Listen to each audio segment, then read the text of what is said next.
जो आजकल young generation में देखने को मिल रही है ना, इन बिटवीन एक डायबिटीज़ है that is known as 1.5 but usually behaves like type 2, मतलब उनका मेडिकेशन से भी काम चल जाता है। कुछ कुछ लोगों की मेटाबॉलिज्म ऐसी होती है, हम कम खाते हैं लेकिन फिर भी हम ओबीस हो जाते हैं। अभी आज के टाइम में GI issues are very common, जिसमें bloating, acidity, that is related to our patterns, day और night pattern, food pattern, everything. Low blood pressure में यूजुअली ये patient will feel giddiness all the time, they will feel low. नमस्कार दोस्तों, welcome to the brand new episode of the health talk with me Fauzia. आज हमारे गेस्ट हैं doctor Santosh Agarwal, an internal medicine expert जिन्हें 14 plus years का experience है। इस एपिसोड में हम कुछ interesting topics like cholesterol, obesity, diabetes, high blood pressure और भी काफ़ी सारी चीज़ें कवर करने वाले हैं। सो डॉक्टर, मेरा पहला सवाल कोलेस्ट्रॉल से है कि what is cholesterol and difference between good cholesterol and bad cholesterol. Basically, bad cholesterol is known as LDL, low density lipoproteins. This is basically causes heart diseases, strokes. Good cholesterol is HDL, high density lipoproteins. जिस person का भी good cholesterol अच्छा होगा, HDL, good is HDL, उसको heart disease and stroke होने के chances कम होते हैं। LDL जिसका ज़्यादा होगा उसको chances heart disease and diabetes, even blood pressure, metabolic disease जितनी भी आती है उसके चांसेस हाई होते हैं। इसके प्रिवेंशन में जो मोस्ट इम्पोर्टेंट फैक्टर है दैट इज़ द डाइट। अगर आप बहुत ज़्यादा आउटसाइड फूड, फास्ट फूड लेते हैं, पैक्ड फूड्स लेते हैं that contains trans fats, they are high cholesterol foods, उसको अवॉइड करना है आपको as a preventive measures. Second one is the exercise. आपको रेगुलर अपनी फिटनेस के लिए हमेशा आपको एक्सरसाइज करनी है for at least 30 to 40 minutes. Brisk walking, normally जो लोग टहलते हैं पार्क में उससे कोई खास बेनिफिट होता नहीं है, दे आर लाइक मिथ्स। लोग बहुत सारे मेरे पास आते हैं पेशेंट के, हम डॉक्टर साहब सुबह 1 घंटा घूमते हैं, शाम को 1 घंटा घूमते हैं, लेकिन हमारा तो वेट भी वही है, शुगर भी मैनेज नहीं हो रही, ब्लड प्रेशर भी मैनेज नहीं हो रहा, so that is good for nothing. उनको बेसिकली उनको ये नहीं पता है कि जब तक आपकी मेटाबॉलिज्म नहीं बढ़ेगी, आपका हार्ट बीट नहीं बढ़ेगा, तब तक आपको बेनिफिट नहीं मिलेगा उस टहलने का। So brisk walking, exercise and diet. अगर उसके बाद भी अगर आपका कोलेस्ट्रॉल कंट्रोल में नहीं है, then you should need some medications to control the cholesterol. It depends on so many risk factors like obesity. Obesity is itself a risk factor for high cholesterol, high blood pressure, diabetes. So these are the आजकल जो है ना diseases का, this is the just a spectrum. That is the basic pathology जो इसके पीछे आती है सब diseases के। तो that is the insulin resistance, और उसका सबसे बड़ा कारण है हमारा food and lack of exercise and stress. Genetics का क्या रोल होता है हाई कोलेस्ट्रॉल में? फ्यू परसेंटेज ऑफ पर्सन्स जिनमें जेनेटिक्स का रोल होता है, मे बी 10-15% पेशेंट्स ऐसे होते हैं जिनमें जेनेटिक्स का रोल होता है, and they are since beginning उनको डिजीजेज होती हैं, लाइक अर्ली एज में हार्ट डिजीज होना, अर्ली एज में उनको स्ट्रोक होना या ब्रेन हेमरेज होना। These are the things which indicates there is some genetic pattern with the high cholesterol. तो उन लोगों की treatment as early as possible उनका ट्रीटमेंट शुरू किया जाता है, और उनका cholesterol becomes like in thousands, they are not in hundreds, उनका थाउजेंड्स में रहते हैं, and there are quite high doses of medications जिसपे वो कंट्रोल किया जाता है। What are the causes of high blood pressure? See, ये जो डिजीजेस होती हैं ना, apart from cholesterol and high blood pressure is something different. Most important is the lifestyle, stress, changing in the your circadian rhythm patterns, day night. जो usually जो लोग shift करते हैं ना, shift duties, day night shifts, उन लोगों को, maximum लोगों को मैंने जो देखा है, मोर देन 90% को हाई ब्लड प्रेशर रहता है, because they have different patterns. उनके हार्मोनल न्यूरोट्रांसमीटर सारे चेंज हो जाते हैं, because they are working in the night and sleeping in the day, है ना। तो उनका सारा साइकिल हार्मोन्स का सारा चेंज हो जाता है and it develops high blood pressure. Lack of exercise, again वही सेम चीज़ है, लाइक हाई सॉल्ट फूड, जितने भी ये फास्ट फूड होते हैं they contains very high salt, इसीलिए उनमें टेस्ट आता है, बिकॉज चाहे वो any kind of food.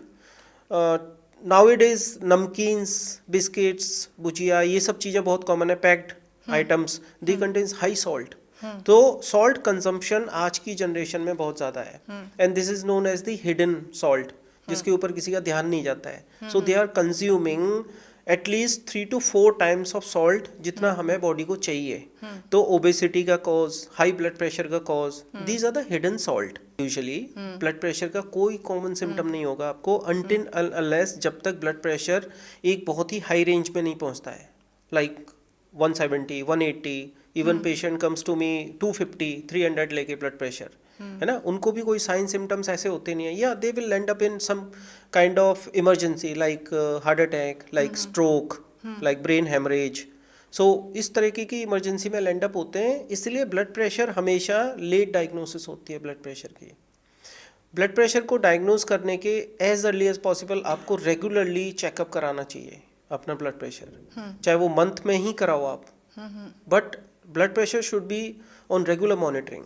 So high blood pressure heart disease या स्ट्रोक से कैसे कनेक्टेड है? डायरेक्ट कनेक्टेड है. हाई ब्लड प्रेशर इज से independent and very high risk factor for heart disease and strokes. Same usually आपने सुना होगा कि ज़्यादातर स्ट्रोक स्लीप में होते हैं.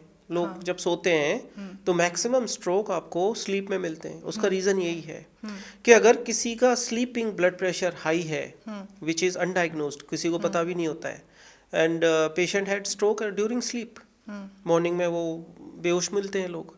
सो उसका ये है कि स्लीपिंग ब्लड प्रेशर अगर किसी का ज़्यादा है then this is a independent very high risk factor for stroke and heart attack. Low blood pressure के क्या रिस्क होते हैं? लो ब्लड प्रेशर में यूजुअली ये पेशेंट विल फील गिडीनेस, चक्कर आना, है ना, all the time they will feel low in energies, body pain, usually leg pain, tingling sensations all over the body, headaches. So these are the signs and symptoms of low blood pressure. What are the types of diabetes और ये symptoms और treatment में कैसे differ करते हैं? जो common लोग जानते हैं कि डायबिटीज़ दो तरह की होती है. One is type 1 diabetes, second is type 2 diabetes. Type 1 diabetes insulin dependent diabetes कि लाइफ लॉन्ग इंसुलिन लेना पड़ेगा. अर्ली एज में होती है, लेस देन 20 ईयर्स की एज में जो डायबिटीज़ होती है यूजुअली टाइप 1 डायबिटीज़, जिसमें लाइफ लॉन्ग इंसुलिन लेना होता है. Second diabetes is type 2 diabetes, usually more than 30 की एज में जो लोग ओबीस होते हैं, ओबिसिटी में, that is the type 2 diabetes, जिसमें मेडिकेशंस का रोल होता है, टैबलेट्स का प्लस इंसुलिन का. Now there are different kind of diabetes. इनके अलावा भी बहुत सारी डायबिटीज़ है जो आजकल यंग जनरेशन में देखने को मिल रही है ना. That is a in between एक डायबिटीज़ है दैट इज़ नोन एज 1.5. एक डायबिटीज़ है 1.5. यस, हाँ 1 पॉइंट. बहुत पेशेंट आते हैं मेरे पास 1.5. वो दोनों क्राइटेरिया में कहीं फिट नहीं होते हैं, ना वो टाइप 1 है ना वो टाइप 2 है, but usually behaves like type 2. मतलब उनका मेडिकेशन से भी काम चल जाता है. They doesn't require insulin very frequently, but life में कभी ना कभी उनको इंसुलिन लेना पड़ता है. So this is a third kind of diabetes जिसको 1.5 बोलते हैं. Fourth one is different kind of genetic diabetes जिसको बोलते हैं maturity onset diabetes of young. उसके एक डिफरेंट टेस्ट्स होते हैं जेनेटिक लेवल पे, बट वो कम देखने को मिलती हैं, उतना नहीं, but they are like syndromic. उसके साथ में बहुत सारी एसोसिएशंस होंगी कि दूसरे एंडोक्राइन डिसऑर्डर्स भी होते हैं उसके साथ में. सो आज के टाइम पे ये मोस्ट कॉमन. टाइप 1 उतना नहीं है जितना कि 1.5 एंड 2 इज मोर कॉमन. 2 तो बहुत ज़्यादा है बिकॉज ऑफ लाइफस्टाइल. तो मेंटल हेल्थ का डायबिटीज में क्या रोल है? If somebody is having stress, हाँ. देन उसका क्या होता है ना, उसकी फिजियोलॉजी में इंसुलिन रेजिस्टेंस शुरू हो जाएगा. Insulin resistance is the basic mechanism of diabetes, type 2 diabetes, and it will start like वहीं से शुरुआत हो जाती है आपकी डिजीजेस की, चाहे हाई कोलेस्ट्रॉल हो या ब्लड प्रेशर हो. So they have direct connection with the diabetes. क्या डायबिटीज बिना सिम्टम्स के डेवलप हो सकता है? टाइप 1 डायबिटीज़ की प्रेजेंटेशन बहुत अर्ली होती है and patient usually land up in ICUs. Type 1 diabetics है ना. सो उसकी प्रेजेंटेशन तो इट्स तुरंत पता लग जाती है. वो बच्चे हमेशा आईसीयू में एडमिट होंगे because they don't have insulins. So insulin नहीं है तो उनकी शुगर इतनी शूट अप करती है कि 600 and they becomes unconscious and so many things. But type 2 diabetics patient हमेशा लेट प्रेजेंटेशन होती है, मे बी फ्यू ईयर्स कि शुगर हो गई है, शुरुआत हो चुकी है। एंड मैक्सिमम पीपल आज के टाइम पे ना जानते भी हैं कि हमें डायबिटीज़ की शुरुआत है, बट दे इग्नोर प्लीज। सिर्फ वो मीठा कंट्रोल करते हैं, बाकी कुछ कंट्रोल नहीं होता है। सब मीठे से ज़्यादा खतरनाक चीज़ जो डायबिटीज़ में है वो है स्नैकिंग। जो आप बिस्किट, नमकीन्स, ये सब साथ में चाय के साथ, कॉफ़ी के साथ लेते हैं ना, दैट इज़ मोस्ट डेंजरस। तो मैं सबसे पहले अपने पेशेंट की ये बंद कराता हूँ, उनको समझा देता हूँ कि your at least 25 to 30% medication requirement will come down अगर आपने ये बंद कर दिया तो। सिर्फ क्योंकि वो सुबह से शुरू होते हैं, चाय के साथ 2 रस्क ले लिए या 2 बिस्किट ले लिए, चाहे वो गुड एनी काइंड ऑफ बिस्किट जो आजकल प्रमोशनल होते हैं ना कि they are safe in diabetes, but nothing is safe in diabetes. Type 2 diabetes को प्रिवेंट करने के लिए क्या स्टेप ले सकते हैं? मोस्ट इम्पोर्टेंट इज आपका डेली रूटीन एक्सरसाइज। आपका वेट कंट्रोल बहुत ज़रूरी है। अगर आप ओवर वेट नहीं है, ओबीस नहीं है, तो आपको चांसेस कम रहते हैं, because your insulin is working very good. ठीक है ना? तो एक्सरसाइज, सेकंड वही डाइट। अगर आप एक्सरसाइज कॉन्शियस हैं तो डेफिनेटली डाइट कॉन्शियस भी होंगे। सो आपकी डेली रूटीन में एक्सरसाइज होना बहुत जरूरी है। Most of the people want to know that sugar खाने से क्या डायबिटीज होती है? Sugar is a high carbohydrate. हाँ, any kind of thing which has high carbohydrate will create obesity. Obesity create होगी, इंसुलिन रेजिस्टेंस शुरू होगा। लाइक इंसुलिन रेजिस्टेंस को मैं समझाता हूँ आपको क्या होता है। Insulin resistance is nothing, your pancreas is manufacturing insulin normally, normal बना रहा है वो।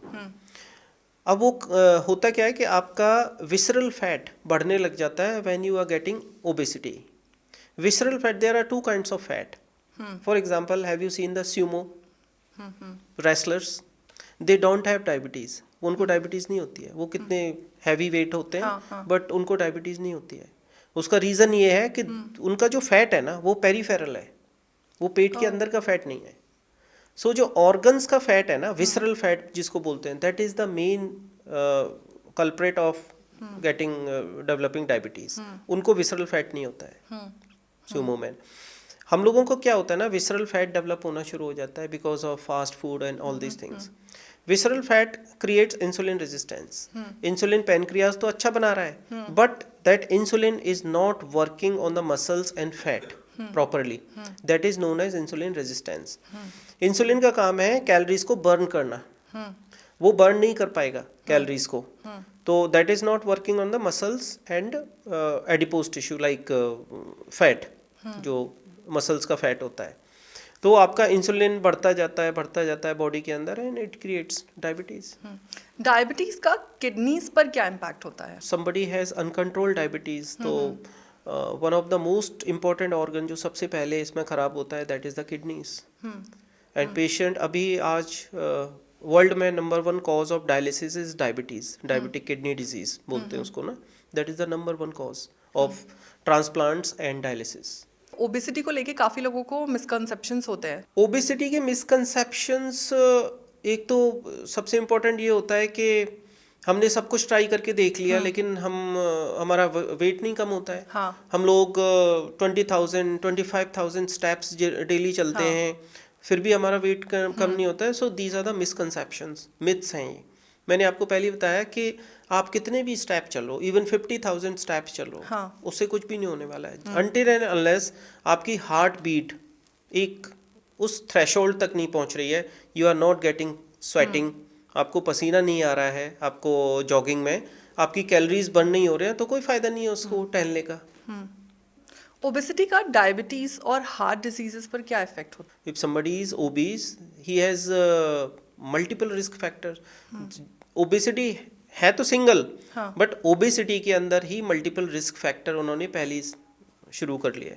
There is hidden blood pressure, high cholesterol, high uric acid, getting diabetes in the future, there is chances of stroke, there is chances of heart attack. So obesity is like mother of all diseases. So weight management के लिए long term strategies if I would say, तो क्या हो सकते हैं? Most important is food. Diet changes. Change your diet. जितना आप vegan diet पे आ जाओगे, vegan diet का मतलब होता है no animal products. Not even like milk and everything you have to stop. ठीक है, तो that is known as vegan diet, snacking and vegan diet. सिर्फ 2 चीजें किसी ने कम कर ली, उनका वेट ऑटोमेटिकली मैनेज हो जाएगा, कुछ करने की जरूरत नहीं पड़ेगी, इवन एक्सरसाइज भी नहीं करेंगे तो भी वेट मैनेज हो जाएगा। So what are the common health issues caused by gas? अभी आज के टाइम में GI issues are very common, जिसमें हाँ। ब्लोटिंग, एसिडिटी, ये सारी चीजें ना, and that is related to our patterns, जो डिजीज डे और night pattern, food pattern, everything related to this. If you go back, जैसे हमारे ग्रैंड पेरेंट्स हैं, उनकी बात कर रहे हैं, उनको कभी ये सब इश्यूज नहीं होते थे, बिकॉज उनके जो लाइफस्टाइल थी दैट वाज वेरी स्ट्रिक्ट, कि डे साइकिल, डे और नाइट वेरी पैटर्न बहुत उनके सेट थे। आज वो नहीं है हमारी जनरेशन्स में ना, because we have so much stress, work culture, family, ये सब देखना है। सो मैक्सिमम चीज़ें जो GI इश्यूज होते हैं that is also related to your day night pattern. Doctor, excessive gas या ब्लोटिंग के लिए क्या रेमेडीज हो सकते हैं, आप बताएंगे, जो मतलब हेल्पफुल हो सकते हैं, प्लस क्या डाइटरी चेंजेस हेल्पफुल हो सकते हैं? जी, इसमें सबसे इम्पोर्टेंट चीज़ होती है इंटरमिटेंट फास्टिंग।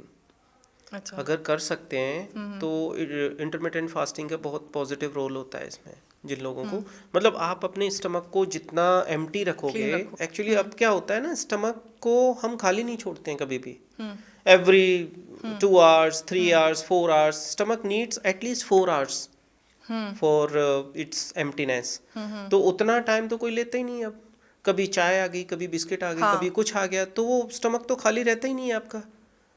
तो वो फास्टिंग, इंटरमिटेंट फास्टिंग अगर कोई करना शुरू कर दे तो उसके गैस्ट्रिक इश्यूज में भी काफ़ी बेनिफिट होता है। फैटी लिवर डिजीज और हेपेटाइटिस का ओवरऑल हेल्थ पर क्या असर होता है? Fatty liver disease is a metabolic disease which is very common, and that is related to obesity, fast food, ना, कोला ड्रिंक्स, हाँ। अल्कोहल, इन सब से रिलेटेड होता है फैटी लिवर का। एंड धीरे धीरे that will create obesity, diabetes, वो सारी चीज़ें वहीं से शुरुआत हो जाती है। Second one was the hepatitis. हाँ। Hepatitis has different thing. Hepatitis infectious भी होती है, नॉन इन्फेक्शियस भी होती है। इन्फेक्शन यूजुअली हेपेटाइटिस के जो होते हैं that is because of unhygienic food and water. तो अगर किसी में, जैसे लास्ट अभी जो ये सीज़न होता है बारिशों वाला, इसमें बहुत पेशेंट आते हैं हेपेटाइटिस के, and that is related to poor hygiene. Hepatitis A, there are a lot of viruses in which causes hepatitis. Hepatitis A, hepatitis B. B is not related to, B and C is not related to food, but A and E. These are the 2 viruses which is related to your food. कि आपको अगर A and E का infection हो रहा है, that is because of poor hygienic food. Doctor, आपके valuable insights के लिए thank you so much. Thank you.